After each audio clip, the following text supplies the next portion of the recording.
Hi grade 8, we're moving on to our next topic, which is equations, and this is probably one of the most important topics that we'll do because pretty much all things in maths land up in some form of an equation, and so it's really important that we lay good groundwork in grade 8. Now first of all, let's just quickly decide what an equation is. You might assume from the word equation it sounds like equal, and that's exactly what equations are. Equations are when you have an algebraic expression on the left hand side, so LHS stands for left hand side. You have some algebraic expression, so that means anything with numbers and letters, and it's equal to another algebraic expression on the right hand side. So an equation is basically when you have two algebraic expressions and they're equal to each other. Now we're going to start off in this video with the idea of basic equations and building up a skill set, and then slowly but surely our topics will get more and more difficult. So topic 1 is this video, which is solving basic equations. Now it's really important that we get our basic fundamentals right. So there's two important things about solving equations which we're going to start off with first. Now if we understand these two, it sets us up for all the different types of equations we do from now until matric. So let's read this first example, which is our first important concept. This question says, use the flow diagram to write an equation, and then using the flow diagram solve for x. So we've been using flow diagrams so far this year all the time, so we're hoping that you're used to them. So if we say x times 6, the best algebraic way to write that would be 6x, and then add 5 would give me 29. So that would be the equation that represents this flow diagram. So notice that in my equation, 6x is one term because you would multiply by 6 first and then you would add 5. Now, how we solve for x using the flow diagram is we hop backwards from 29 and we undo each of these steps to go backwards to x. So the question would be, how do you undo adding 5? Now, adding 5, the opposite, undoing it, would be subtracting 5.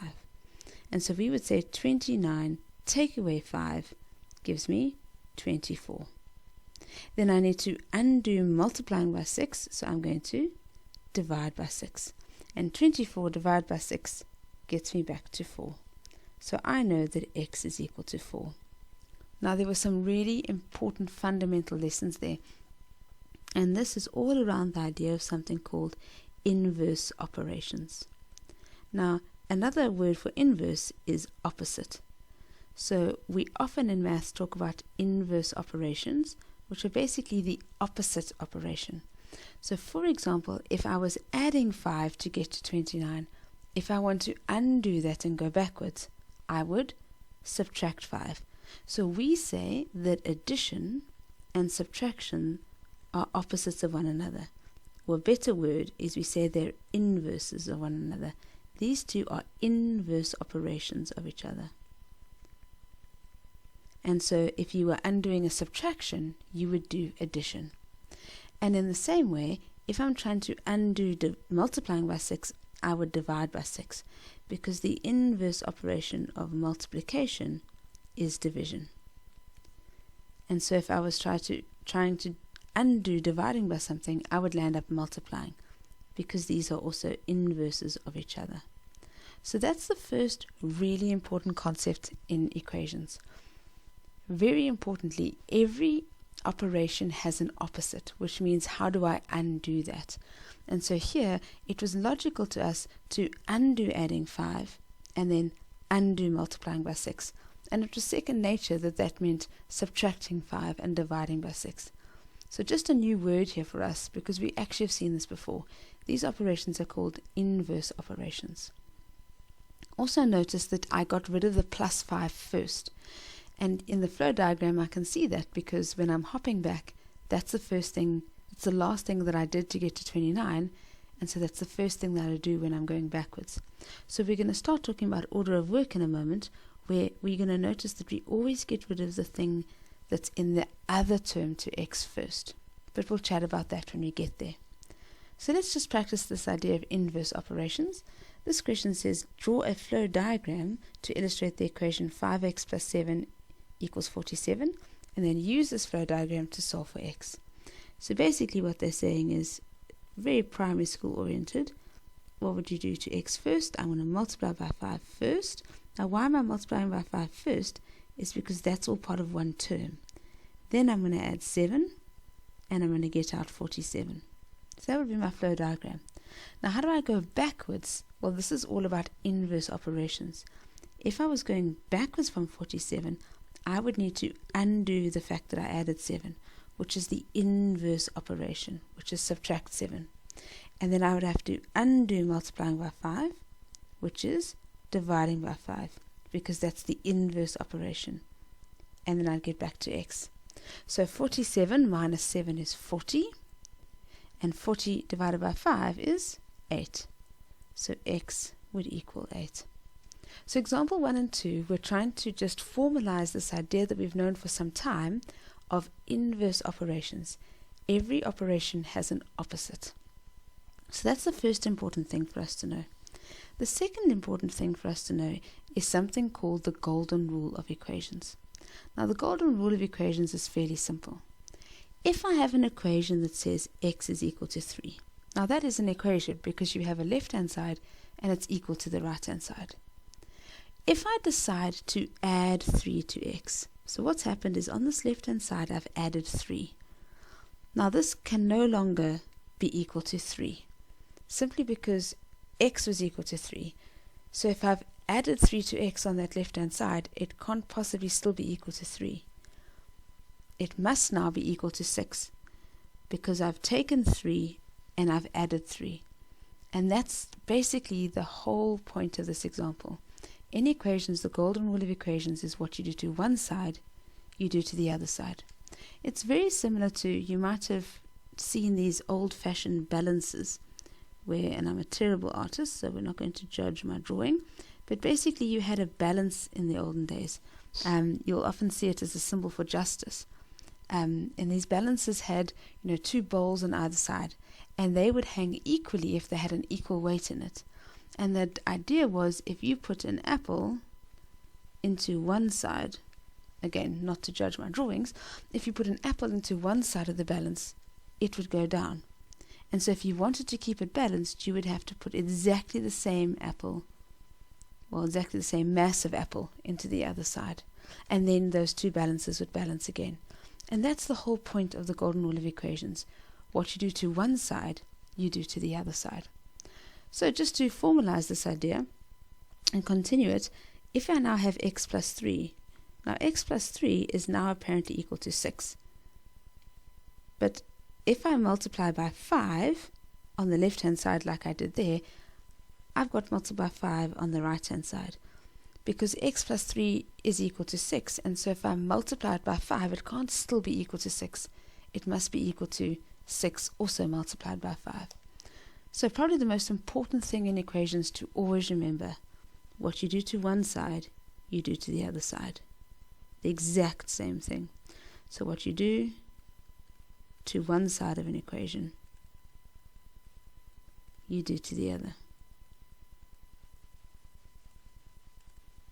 Now if you can remember this, you will probably be absolutely fine in equations. Let me just change that. Do to the other. So these two important things, these two factors, the idea of inverse operations and the idea of equations being a balance, what you do to one side, you do to the other side, those basically get you through most of equations, those two concepts. Okay, so let's look at some examples. Okay, now first of all, some of these beginning examples, I can see what the answer is. And so if they put this in an exam, I would just straight write the answer down because it's fairly obvious what the answer is. However, we're not trying to find the answer here. We're trying to build skills so that when the question is far too difficult for us to guess the answer, we know how to go about solving it. So if I look at example 4, it says solve for x, which means find the value of x that works in this equation. It says x plus 4 equals 7. Now immediately I can tell you that x has to equal 3, because the only number that when you add 4 will get you to 7 is 3. So I know the answer. Now that's not the point. The point here is let's build a skill set so that when the questions become too difficult to see, we know what to do. So I always say to myself, I want to get x by itself. That's the whole point of an equation. It says solve for x, so I want to get x by itself. So my first question is always, what is attached to x that I don't want to be there? Because if x needs to be by itself, anything that is attached needs to disappear. So what is attached to x is my question. And the answer here at the moment is there's a plus 4. So then I say to myself, how do I get rid of plus 4? If I don't want plus 4 to be there, how do I get rid of it? Now this is where inverse operations comes into play. Because if I'm adding 4, how do I get rid of adding 4? I use the inverse operation, which means I must subtract 4. So I'm going to subtract 4. Why? Because then those two will disappear to 0. And I'll simply be left with x plus 0, which is just x on my left-hand side, which is exactly what I wanted to. But the golden rule of equations. The golden rule of equations says what you do to one side, you do to the other side. So never, ever, ever do I want to see a minus 4 on one side of an equation if I don't see a minus 4 on the other side. So I must put a minus 4 there. So now what happens is I have x plus nothing, because they disappeared, equals 7 minus 4, which is 3. Okay, now lots of people get really frustrated with writing it out like this when you write minus 4 on one side and minus 4 on the other side, because in primary school you're taught to skip a little bit of steps. The only problem is we're going to make these questions much more difficult, and then we can't skip steps. So let me show you what you might have seen in primary school.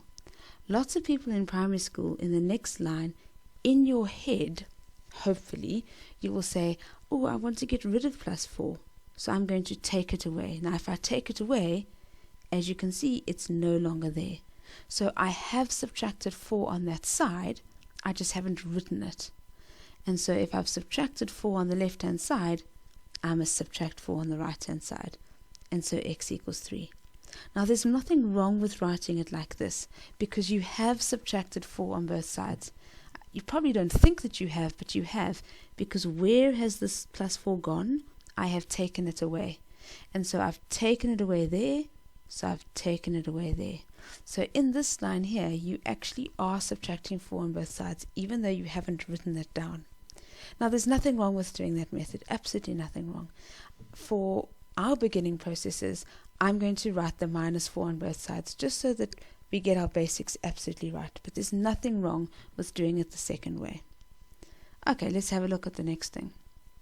I said to myself, the first question, what is attached to x that I don't want to be there? There's a minus 4. So my question to myself is, how do I get rid of subtracting 4? And hopefully this idea of inverse operations will pop into your head, because to get rid of subtracting 4, I'm going to add 4. But the golden rule of equations. And the golden rule of equations says what you do to one side of an equation, you do to the other side. So if I'm going to decide to add 4 to the left-hand side, I must add 4 to the right-hand side. So if I go write this out, I have x subtract 4 equals 7. I have decided that I want to add 4 to that side so that these two disappear to nothing, and I'm simply left with x. But what you do to one side, you do to the other side. So I land up with x equals 11. Now what's wonderful is you can just go put the 11 back into the equation. 11 take away 4 is 7, so I know I'm right. Okay, let's move on to a different type of equation. What does this mean?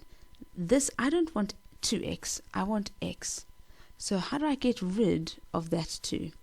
Now this is why we try really hard to teach inverse operations, and I never ever want to hear the words take over the equal sign. Parts of me just shrivel up and die, because you're never taking something over the equal sign. The mathematics behind it is you're saying to yourself, how do I get rid of? So in this question, how do I get rid of? Now I don't want to say the 2, because what is it, plus 2? Is it subtract 2? Is it divide by 2? Now hopefully we know that this is 2 times x. So how do I get rid of timesing by 2?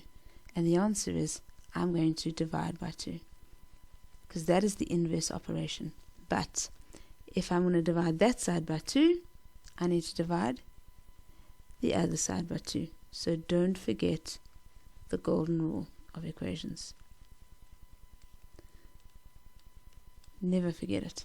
So 2 divided by 2 gives me 1, so I either have 1x or just x, and 16 divided by 2 is 8. Again, you can check. 2 times 8 is 16. Now, let me just say this again. I could have told you x was 8 by just looking at the question. And so if this was the question, absolutely I'd just write the answer. But we're trying to build up a set of skills. Okay, let's look at D. Now, D is difficult because what is that negative just floating around? So I'm hoping you remember that this is the example where there is a coefficient of x and it's negative 1. We are just often too lazy to write it. So my question is, I need to get rid of, now it's negative 1 times x. How do I get rid of multiplying by negative 1? I'm going to want to divide by negative 1. But what I do to one side, I do to the other side.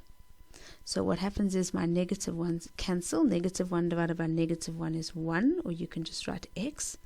And a positive divided by a negative is a negative, and 15 divided by 1 is 15. Okay, so now we get on to where we start combining things. So far we've just had something attached to x, and it's one thing attached to x. Now we have two things attached to x. So let me go back to my original question. What is attached to x that I want to get rid of? And here there are two things. So first of all, there is a 2. Now it's not just any 2, I am multiplying by 2. So if I have a look there, there's a 2 and I know I'm multiplying by 2. So hopefully I'm already thinking at some stage I'm going to have to divide by 2. Then if I have a look here, there's a plus 4. So the question is, which one do I get rid of first? Because the moment there's more than one thing, can you get rid of either one of them first? Does it matter? So which one do I get rid of first? Now, the answer is, in this particular case, it doesn't actually matter which one you get rid of first, except we always tend to make a mistake if we don't. I prefer if we don't get rid of what's furthest away from x first. So like we were doing in the flow diagram, if this was a flow diagram, we would say x multiplied by 2 because that's part of one term, then we'd add the 4. So the last thing we did was adding the 4, which means when we're moving backwards, the first thing we do is take away the 4. So I always divide into terms and get rid of what's furthest away from x first, because it's in a different term. So I get rid of what is furthest away from x first. Now it's not the only way to do it, and so you can do it another way and get the right answer, but we tend to make mistakes any other way.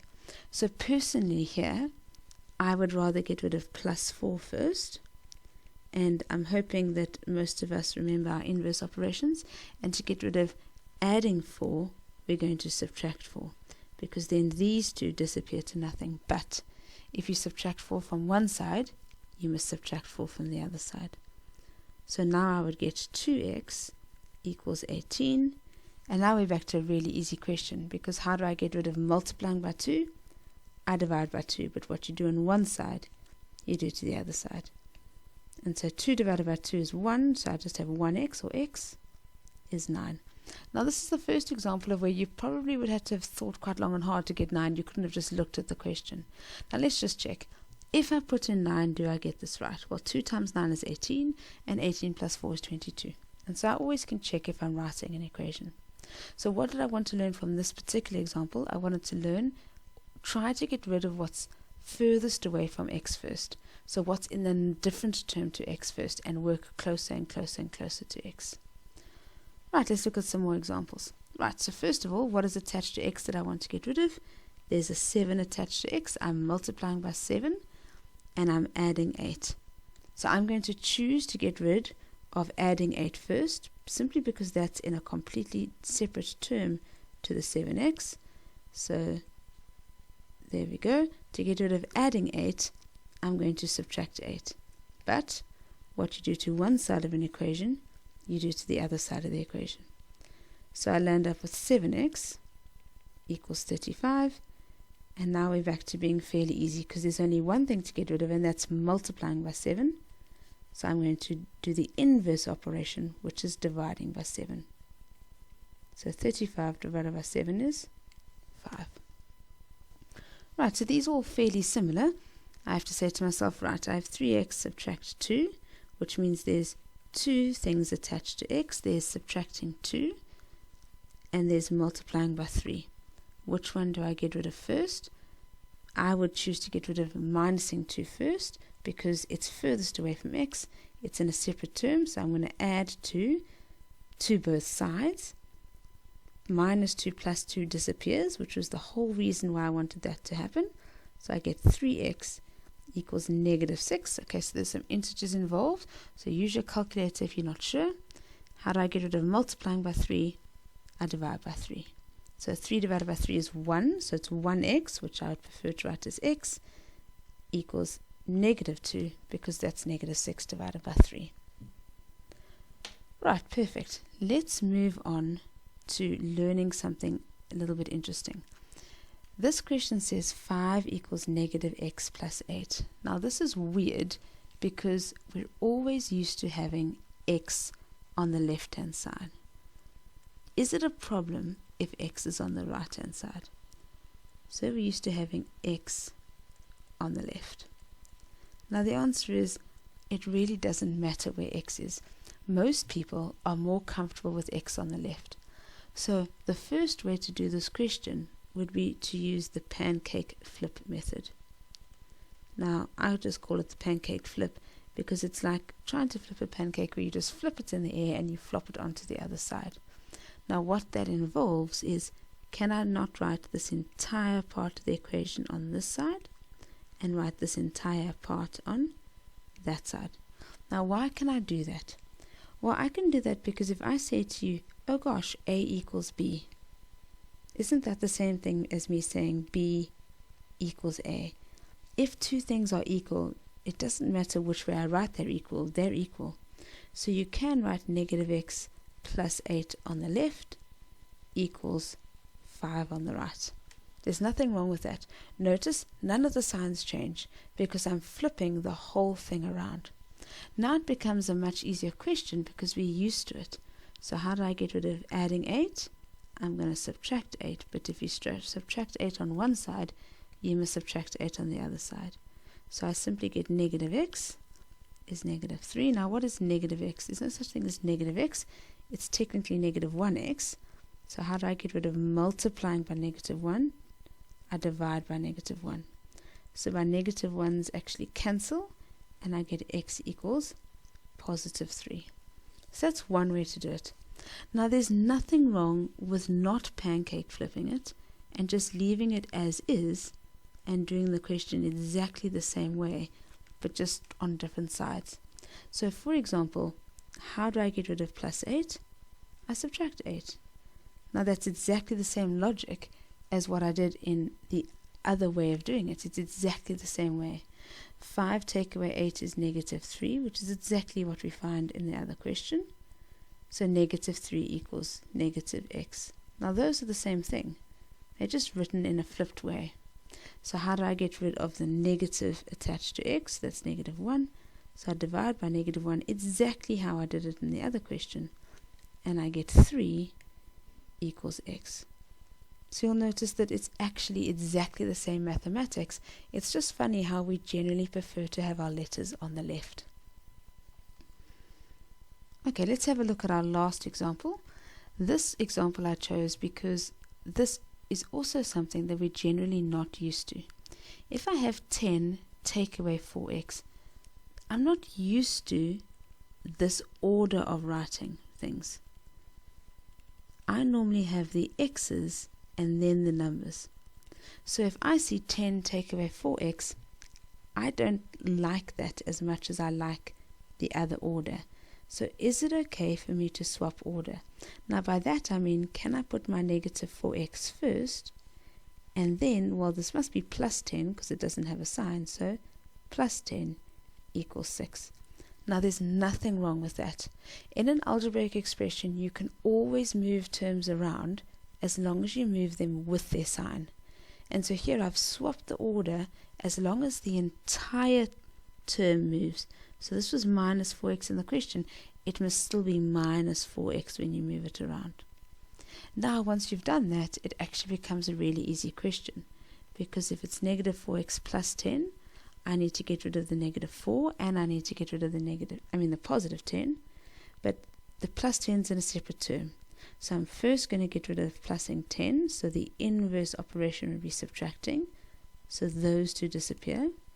So now I would land up with negative 4x equals negative 4, and how do I get rid of multiplying by negative 4? I would divide by negative 4. So I need to divide by negative 4 on both sides, and I'll land up with x is 1. So just a very simple thing of swapping the terms around has made this a much easier question. Now again, there's nothing wrong with not swapping the order. And as you get really good at equations, you'll probably find yourself much more comfortable with just not swapping the order and continuing. So again, these are separate terms. How do I get rid of this 10? I subtract 10. So exactly the same logic as this line here, and even exactly the same maths. It's just written in a different way. So now 10 take away 10 disappears, and I get negative 4x by itself, and 6 take away 10 is negative 4. And guess what? You're at exactly the same place again. So you just didn't have to swap it around to make your life easier, but if you want to, you absolutely can. So I would divide by negative 4 on both sides again, and I land up with x is equal to 1. Okay, so what have we tried to learn in this topic? First of all, we discussed what an equation is. Second of all, we discussed the idea of inverse operations, the fact that in maths, every operation has an inverse. So I'm just going to write a quick summary underneath here. So what is my summary? First thing.